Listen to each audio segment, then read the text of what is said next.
بسم اللہ الرحمن الرحیم۔ شروع اللہ کا نام لے کر جو بڑا مہربان نہایت رحم والا ہے۔ بسم اللہ الرحمن الرحیم۔ شروع کرتا ہوں اللہ کے نام سے جو نہایت مہربان اور رحم کرنے والی ذات ہے۔ یہ میں ایک نئے کام شروع کرنے جا رہا ہوں۔ میں ڈیلی کی قرآن احادیث کی ویڈیوز کا چینل ایک شروع کرنے جا رہا ہوں۔ اس سے میرا مقصد یہ ہے کہ میں لوگوں تک احادیث کو پہنچاؤں، لوگوں کو اس سائٹ پہ تعلیم سے آگاہ کروں۔ تو پلیز میرا اس میں ساتھ دیجیے گا، میرے اس چینل کو سبسکرائب کیجیے، نیچے دیے گئے بٹن پہ کلک کریں، بیل آئیکن پہ بھی کلک کریں، اور ساتھ ہی ساتھ لائک کمنٹ شیئر ضرور کیجیے گا تاکہ یہ کام ہم آگے پھیلا سکیں۔ اور آپ بھی پلیز اپنا شیئر ڈالیے گا، آپ کی دعاؤں کی بہت ضرورت ہے، پلیز دعا بھی کیجیے گا اور میرے اس نئے کام میں میرا ساتھ دیجیے، شکریہ، مہربانی۔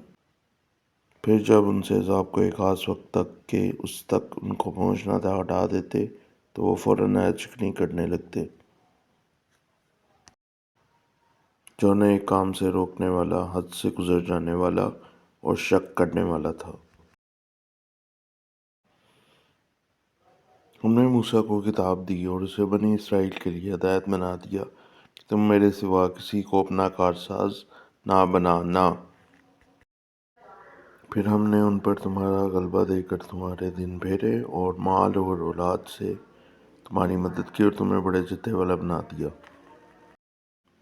ناظرین، آپ نے ہماری آیات کا ترجمہ سنا ہے اور اس سے آپ کو فائدہ ہوا ہوگا، تو آپ نے ہمارے چینل کو سبسکرائب کرنا ہے، لائک کمنٹ شیئر ضرور کیجیے، اپنی اوپینین سے بھی آگاہ کریں، اگر ہم سے کوئی غلطی ہوئی ہوگی ہم اسے صحیح کر سکیں گے، شکریہ، مہربانی۔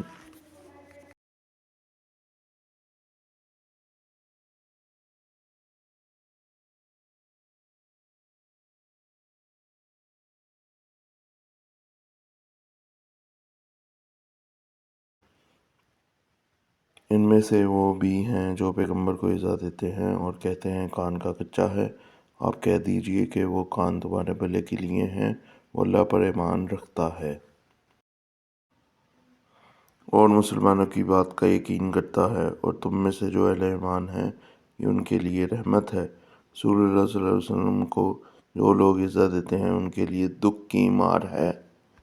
جی السلام علیکم ناظرین، یہ تھی آج کی آیات، سورۃ توبہ سے لی گئی تھی۔ دیکھیں، ہمیں ہر وقت توبہ کرتے رہنا چاہیے اور ہمیں اللہ کے سامنے جواب دینا، آخرت میں ہمیں اپنی آخرت بہتر کرنی ہے، اور سب سے افضل وہی چیز، اور اس کے لیے سب سے پہلی چیز یہ ہے کہ آپ اپنے اخلاص کو بہتر کریں، اخلاقیات کو بہتر کریں، اللہ کو راضی کرنے کا تہیہ کریں، اپنے پیارے نبی صلی اللہ علیہ وسلم کو راضی کرنے کا تہیہ کریں اور اس طرح لے کر چلیں اور دین کی تعلیمات کی طرف غور و فکر کریں۔ شکریہ۔ اللہ تعالیٰ نے کافروں پر لعنت کی ہے اور ان کے لیے بھڑکتی ہوئی آگ تیار کر رکھی ہے۔